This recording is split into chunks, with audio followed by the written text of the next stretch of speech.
This is Sunday School Choice, where faith meets education freedom.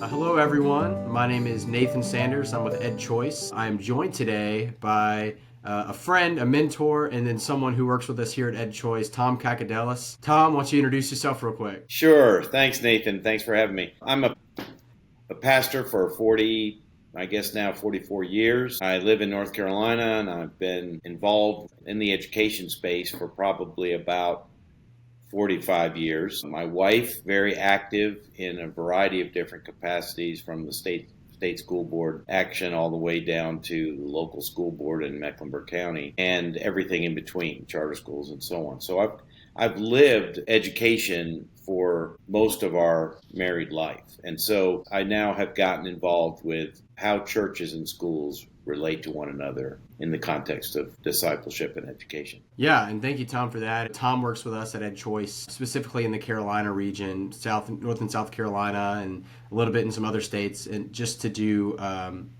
outreach for school choice and how school choice programs in various states can benefit churches and folks who want a Christian-based education. And so that's a lot of the work that Tom does. And so this is sort of series just going to be about a lot of that work and sort of how we can help other states, other churches, other advocates specifically on this issue. And Ed Choice is a national organization. We just have the benefit of having a large network of folks that do this and sharing insights and data that we have to push that. So awesome. Well, thank you, Tom, for that introduction. So to your introduction, to your background and who you are and the work that you do, I kind of want to talk a little bit about how you got here, what inspired you, how you got into sort of this outreach for churches, particularly when it comes to school choice. And so can you tell us a little bit about how you got there? Sure. The genesis of it more, I think, centers around I would say that probably 2015, 2016, I got first really interested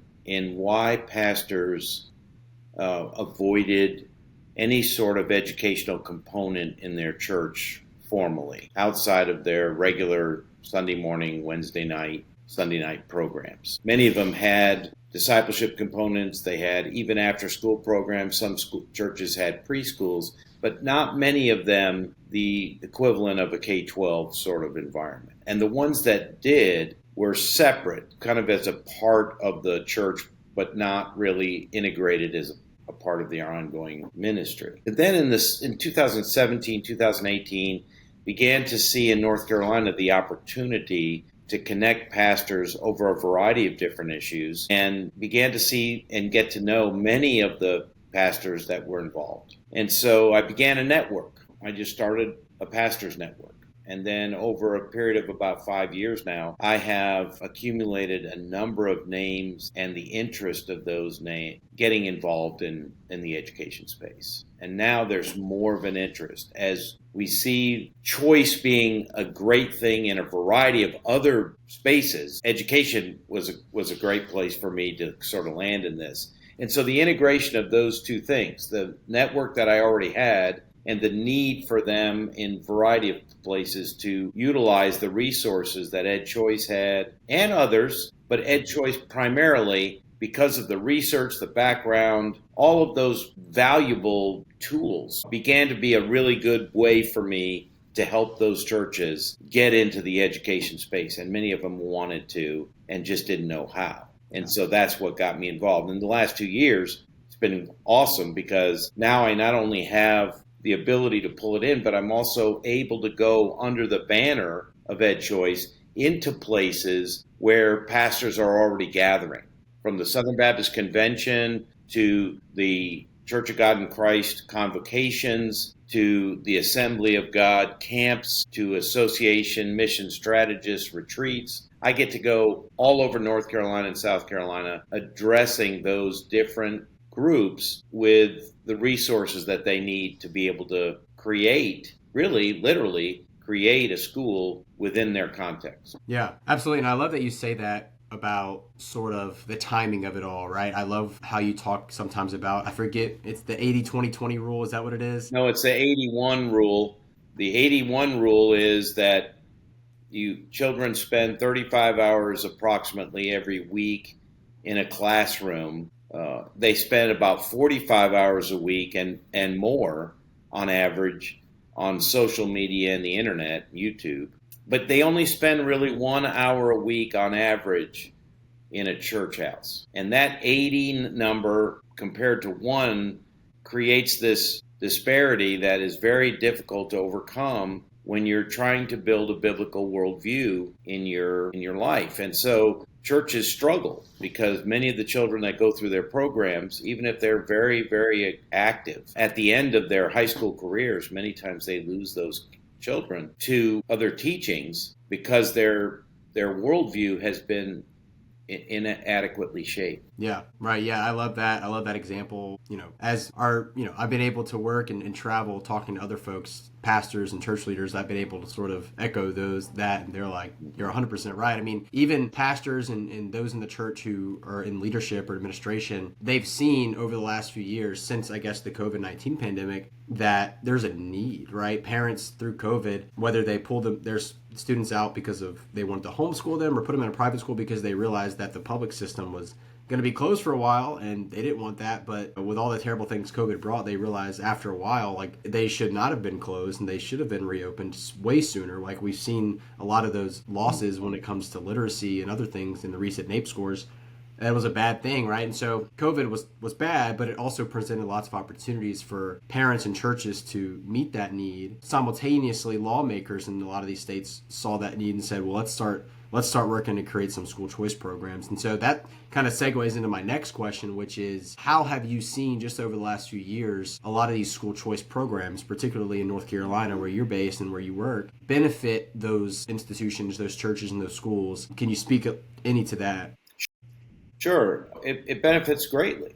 The challenge for a lot of marginalized families and families that are operating on most of whom probably on a month-to-month basis. These are families that don't have the margins financially to afford $10,000 or $15,000 a year for some sort of private education. The Opportunity Scholarships, at least in North Carolina now, provide up to $7,500 per child per family, or in each family.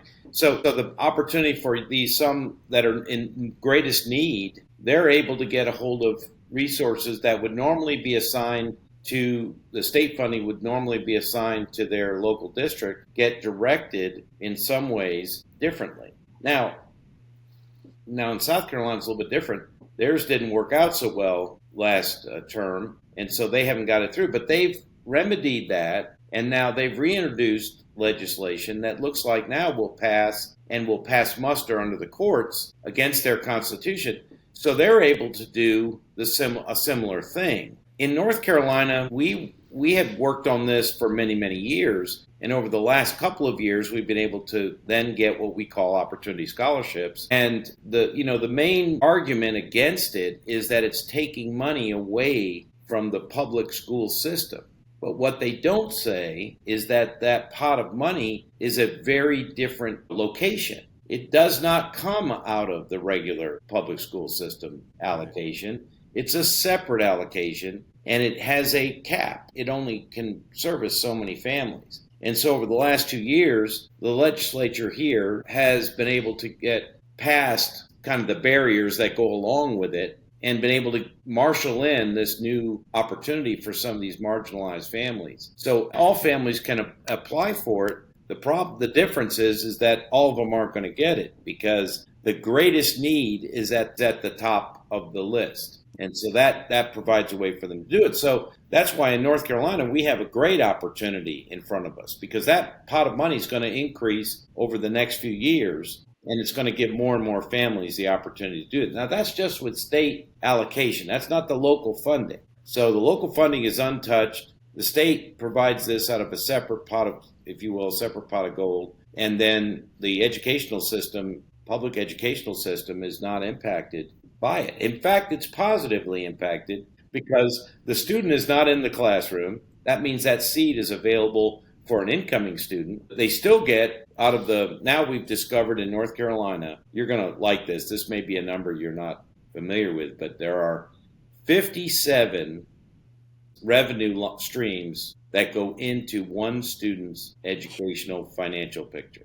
So you have to have a lot of understanding about all that to be able to know what a particular student gets. So what they've done is all these different revenue streams, federal, state, and other, all come together to form that particular child's financial commitment. So in the state of North Carolina, it's somewhere around $13,000 a year per child that is spent.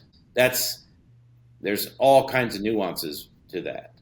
But the allocation, the Opportunity Scholarship, only provides $7,500 at most, and could go down as low as $1,000 or $1,100 per child. So it's not a lot of money when you start talking about the cost of education. So, but it's a great program, and it has changed the landscape of opportunities for parents and guardians all over the state of North Carolina. Right, and I love how you talked about sort of the fiscal benefits of what school choice could look like in a state, which is, like you said, you're paying less per student. They're able to pursue that education that best fits them. So not only is the state saving money, but the districts and the federal money coming in is they're allowed to sort of do less with more, right? Educate less students with more money because some of those students are now gone. And then also, it's what you said, not only does school choice fiscally benefit a lot of these state budgets, but it also in public schools, but it also helps the public schools academically in lots of studies that we've seen, because they're able to sort of have some of that competitive pressure and some of that heat on them to say, okay, well, we may lose some students, or we have lost some students, so let's rethink how we're doing some things. And so it's sort of that school choice competition helps rise all the boats there. Right. What I've often heard said is that if you have a parent whose child is attending a public school and the child is doing well, the school is good, and they like the situation that their child is in, they're not going to turn to this program and go, well, my child's doing so well, and I don't want to, so I want to take my child and go to another school. Right. They just don't do that. What we're trying to do is help students that where the fit is not right, because every child doesn't learn the same.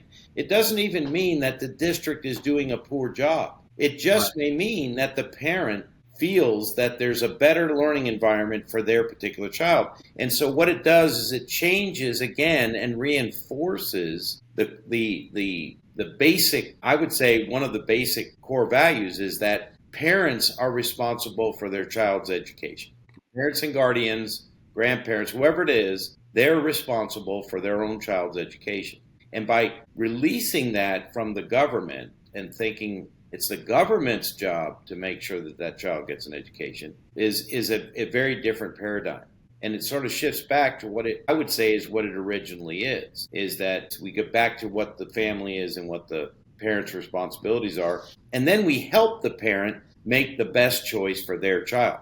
So public schools become an option, we hope, the best option. Yeah, and in a lot of cases, these school choice programs are supposed to present opportunity. And so millions of Americans identify as Christians, and I think lots of Christian families, when they're trying to understand and identify their kids' education, whether it's one that they're going to get or one that they are getting now, a big aspect of what they want in education is not only academics, not only safety, but the social aspect of that school is super important, to where my kid can be at a public school. They can be making straight A's. The school can be rated A. It could be safe. But there's something going on socially with my student where I'm just like, hey, like he's not getting a Christian-based education, and his peers aren't sort of contributing to that sort of Christian environment. And as a parent, and what's important to millions of Americans is that, right? Chiefly, I want my kid not only to make good grades and be safe, but also to receive a Christian-based education with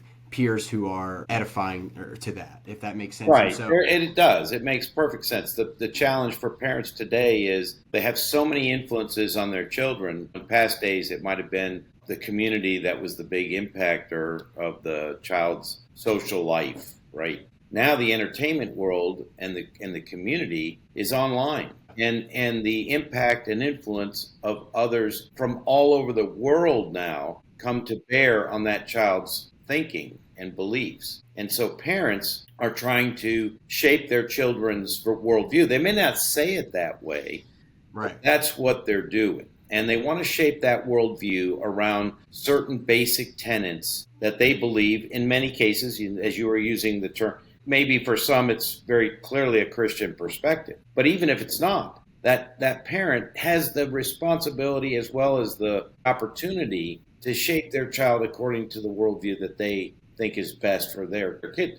And that has a lot of different components to it. And that's why what we're doing now is spending a little bit more time with churches, creating capacity for that to happen. That's a great segue into sort of what I wanted to talk about next. So just because of the work that you've done over the last few years, working with churches, working with pastors in terms of starting churches or starting schools rather, expanding their current programs, we may get questions from other folks in other states as we travel and say, well, what do I do first? What's the first step in starting this program or expanding my school? It seems like there's so much to do, but we have the room, we have the bandwidth, we have maybe even some money to help do this, but we just don't know where to start. So they say, Pastor Tom, where do I start? How can you help me? What would be your response to that? Well, that's a great question, Nathan, because I think that's exactly what they do. The pastor comes and says something about that, or maybe I'm in a meeting and I present the opportunity and say, have you considered expanding your discipleship ministry into a 5-day program during the week that would look much like a school?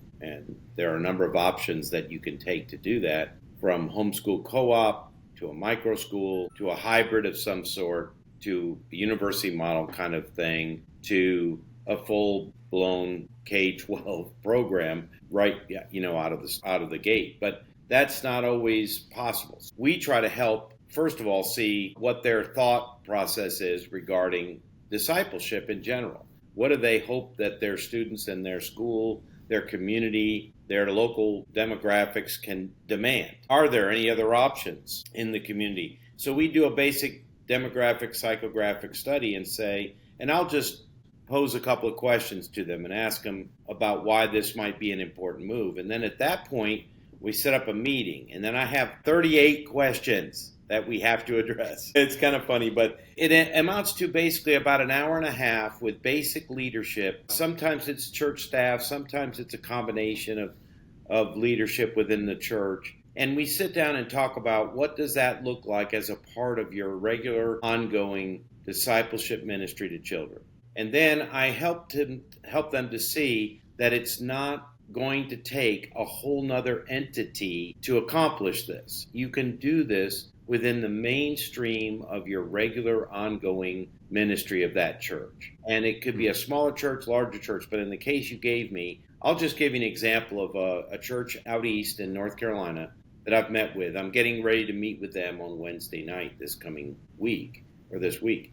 And then during that meeting, it is the third follow-up meeting on 2 previous meetings. First one was with church pastor and staff, and then the next one was with elder leadership and some of the people that would be a part of it if it was something they would like to do. And now they're meeting with their core foundational members that want to help get it started. And it's from that group that they will decide what kind of a learning model they will incorporate into their church. Now, to be fair, this church has preschool, and that particular situation would allow them to accomplish a lot because they already have existing leadership that will provide the foundation for them to move into this next phase, whether it's kindergarten, first grade, second grade, or whatever it is. And it's from there that we would talk about what are the kinds of obstacles that they will face. So we'll look at what kind of a model, we'll look at their existing demographics, and then we'll look at what are the potential obstacles that they're going to have to overcome. Now, like a lot of things in ministry, and it's true in business too, it's always easier to get into something than it is to get out. And so you want to do a good job up front, asking the right questions so you know what the best way is to evaluate what you're doing to determine if you're meeting expectations both for what you set goals to do and for what you think your customer, your parents, your guardians that will have their children there, what they're getting.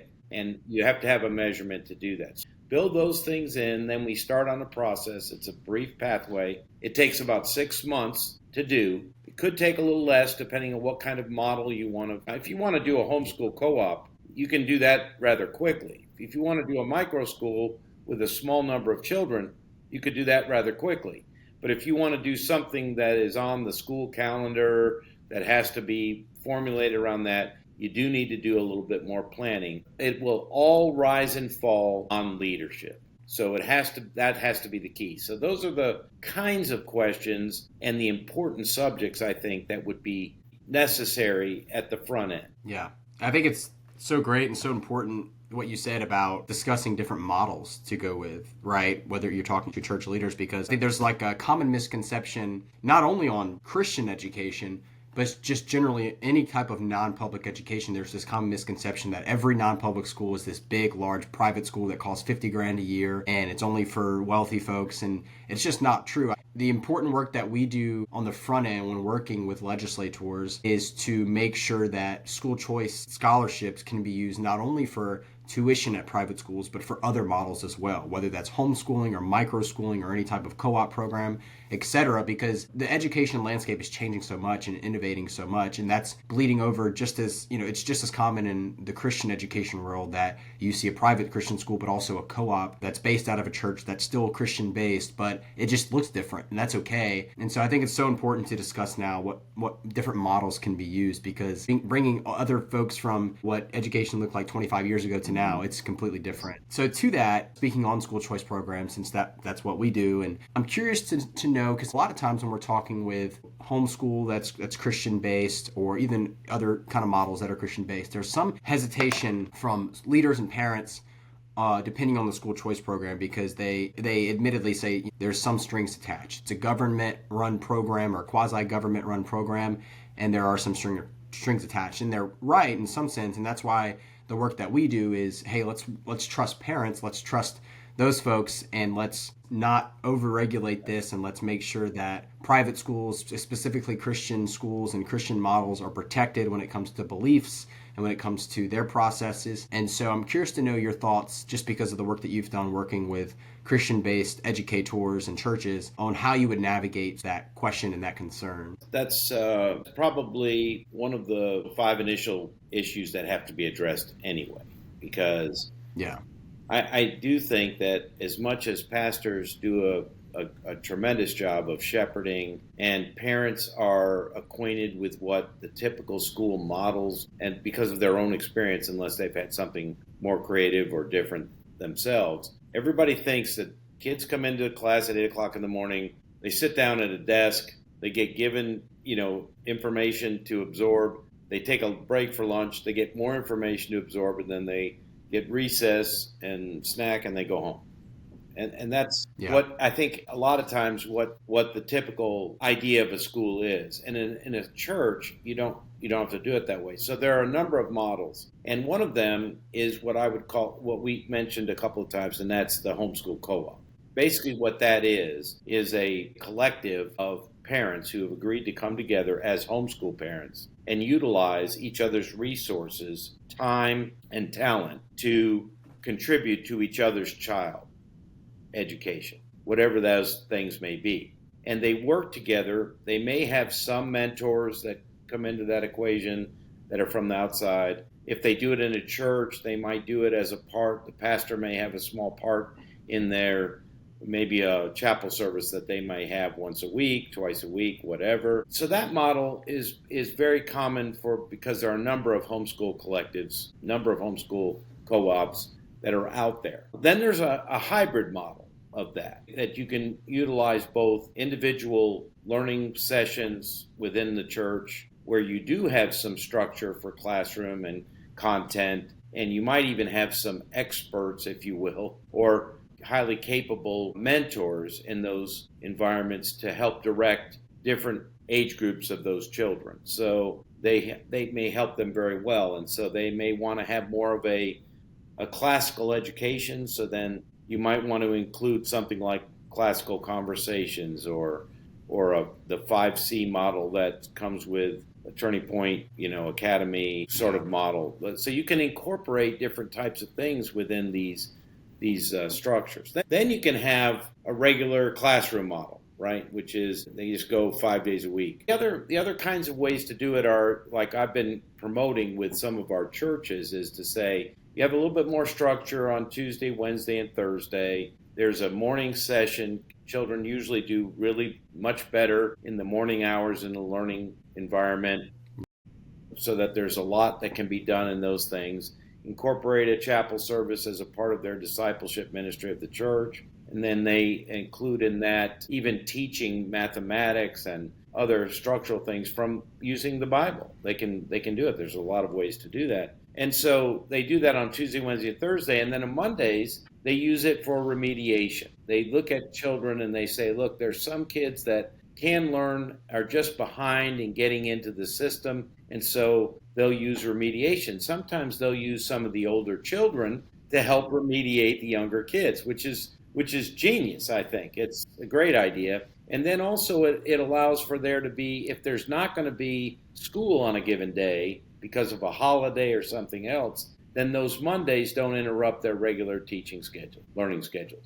Then on Fridays, they really emphasize the kinetic part of education, which is the hands-on type things, music, art, sports, and other things. So the church then gets to have a say in all of that. And many times the worship leader from the church can then weigh in on the music piece, all the while training some of these young people to be part of their worship team, either both for children, for middle school, high school, and even for adults. So you can bring in other people that are capable in those areas to help instruct kids. So we have more and more engagement with other volunteers within the church. So that's where I want to get to with this, and that is the whole reason why we do it this way. And that's because it is an extension of the discipleship ministry of the church, regardless of the model. And that's what keeps the pastor engaged. It keeps leadership engaged. It's no longer just Sunday morning teaching or Bible study or Sunday school or a Wednesday night Awana program or something else, which all of those things are good, but it is more contiguous in terms of their ongoing building of a biblical worldview in these children's lives. Yeah, I love that. So I'm going to ask you one last question to wrap us up here. There's a ton of other questions that I would love to ask, and we'll eventually come back and talk again, and we'll discuss that stuff. But my last question to you is, because of your experience with this and because of your network of pastors and churches, what would be your advice to churches and to pastors who were on the fence about this? They're interested, but they're not so sure. They maybe have some anxiety on having those resources and the bandwidth to make that start. Maybe they're praying about it, which is great. But what would be your advice if someone just says, I just don't know yet? You know, what would you say to them in order to encourage them, but also to really start to think about those things? Well, two things come to mind. One is that I would talk with the pastor about if their church is aging up in a community where there is a younger crowd there, but they're not reaching them. I would take a look at that situation demographically. I would look at it more as, does our church reflect the demographics of the community that we're in? Because so often, regardless of the denomination of the church is aging up, and their children's ministry, high school ministry is not growing. And I would encourage them then to put more emphasis on building a stronger framework underneath their aging community by utilizing the tutorial skills of their older congregation to help with younger people that are in need of an alternative in their community that could possibly bring those young people and possibly their families into the life of the church. And a school offering has been very effective at doing that. So that would be one approach I would say to the pastor, is not to say that their church is dying and there's no hope for them, right? Because that doesn't help anybody. Or if they look at it, the situation, and say, look, I really feel like I'm at the later stages of my own ministry, and I go, I don't really want to do anything else. And I say, well, would you want to invest in the lives of the young people, and particularly maybe, especially if they're older, your own grandchildren? And this is a great way to look at it that way. The second thing that comes to mind is this. I think some churches feel like that schools are just too big a burden for them to add to the existing programming of their church. And I would meet that question or concern with this, is that if you look at your overall output of what's happening in your church and you want to continue to add to the framework of young people who are going into the world, whether mission field, into business, or even into ministry locally. This is the way you prepare them for that. And so you're investing in the lives of young people and many times into their parents to help them prepare to do ministry in the future, which is why I kind of sound a little bit like a broken record when I start talking about the importance of making disciples as a core ministry of the church. People talk about the Great Commission, Great Commandment. I think those things ought to drive everything that the church does,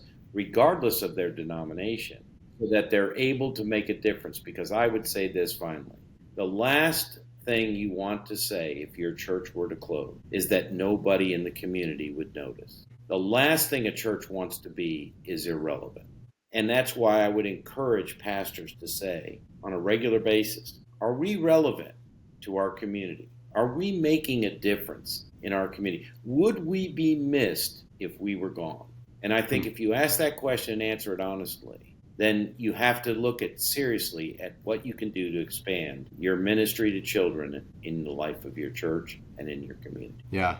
Wow. No, I love that. That's great. I wish we had more time to just talk about that. We could probably talk about that just for another 20 minutes, but that's all the time we have today. Pastor Tom, thank you so much for your time. Thank you so much for the work that you do in your state and in other states. And I think that there's, in terms of the supply side of education and the future of education, I think that churches and Christian-based models have a very big part to play. And so I'm excited that you're with us here. So thank you for your time, Tom, and we'll see you next time. Thanks so much, Lee.